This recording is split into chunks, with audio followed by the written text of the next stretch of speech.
Hey guys, this is Rachel, and I did my research paper on Parkinson's disease. Also, if you hear anything like besides my voice, you hear other noises, I am at work, so just yeah, don't even. But Parkinson's disease is a nervous system disorder that affects movement. It happens when nerve cells in the brain do not make enough of a brain chemical called dopamine. Dopamine is a chemical that the body makes, and the nervous system uses it to send messages between nerve cells. So usually there is 5 stages of Parkinson's disease, and the first stage is very mild symptoms and everything. Usually slight tremors on one side of the body. When Parkinson's disease is developed in someone, it usually does start on one side of the body, and then usually throughout the different stages, once it progresses, it goes throughout the body, but that one side that it started on is usually just the worst side. But symptoms are often mild and include changes in walking, how your posture is, and even your facial expressions. Stage 2, symptoms worsen, of course, and then that's the stage when it starts affecting both the sides of the body. Changes in walking and moving, making daily tasks more difficult. Stage 3, loss of balance and slowness of movement, and this is usually the stage that more falls are more common. Uh, Symptoms significantly impair activities of daily living. It just gets progressive and like more and more aggressive on somebody. Stage 4, symptoms are severe and limit the ability to live alone, which basically means if you developed into stage 4, you'll need somebody to be there to help you do your daily tasks and do certain things like that, but doesn't necessarily need, like, you don't need somebody there all the time. Walkers and other aids are used daily because that's when your balance and your walking just basically just starts to go decrease of ability.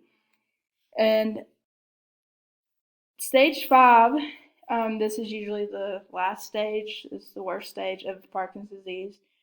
Confined to a wheelchair or even bedridden. This usually needs a 24-hour caregiver is required for somebody that is in stage 5 of Parkinson's disease. Many experience non-motor symptoms.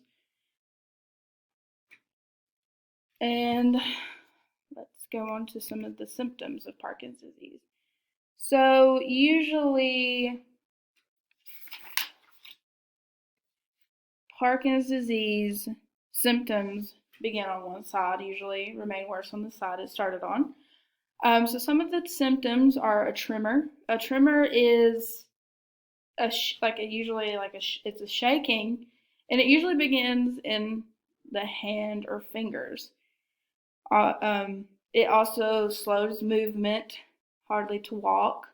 Rigid muscles, basically stiffness of limbs, the neck. It just stiffens your whole body. Impaired posture and balance. You usually lose your balance at the end of the stage of stage 5, and that's when you usually have to be in a wheelchair. And automatic movements. These are the movements like blinking, smiling, swinging your arms. You lose those once your stages progress. Your speech changes, your writing changes. Your daily task, like you just every single day, once you hit a certain stage each time, you just lose certain things that you can't do anymore, and it just progresses and progresses. The cause of Parkinson's disease, scientists do believe that a combination of this cause is a genetic disorder and even environmental factors. I found an article and I got from it. It's called Parkinson's Foundation. Usually, genetics cause about 10 to 15% of all Parkinson's disease. Over the years, scientists have studied DNA from people with Parkinson's, comparing their genes. They discovered dozens of gene mutations linked to Parkinson's disease. And I thought this was very interesting, the environmental factors, because I would have never thought that this could possibly give somebody Parkinson's disease. But usually, environmental risk factors um, include like head injuries or like exposure to pesticides and just different environmental factors that you could think of. You could possibly get that and develop. But it doesn't mean like all the time if something like if you hit your head or anything, that's not usually how that works. But so some risk factors, it can come from a young age. Young adults hardly experience Parkinson's disease. People usually develop the disease around later stages of life.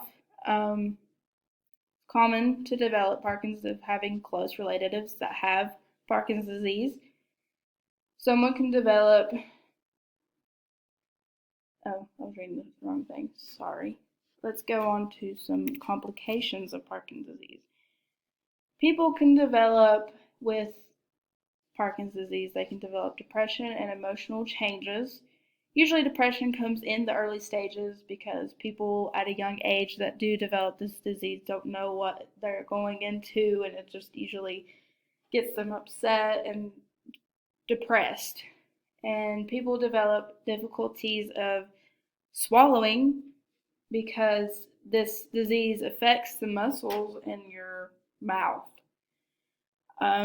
People also develop complications of their cognitive problems, sleep problems, depression, and emotional changes, and they have pain usually all the time. And just it also can cause people to have chewing difficulties because it does affect the mouth. Cure to Parkinson's disease, according to the article treatment that I found, it states that currently there is no cure of Parkinson's disease, but there are treatments available to people that have Parkinson's disease. These treatments they don't have many treatments to this because it's just, you can't really treat it to get better, but there's treatments to help you throughout it. And certain treatments are supportive therapists or therapies, like physical therapy to help you walk or strengthen your legs when you do lose your ability to walk, medications, and surgeries. But surgery is technically not always for everybody. It just depends on certain cases of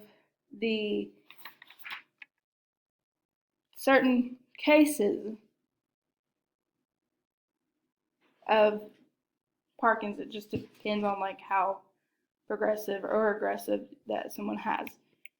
So how I relate to the reason why I actually picked Parkinson's disease, because my grandpa, he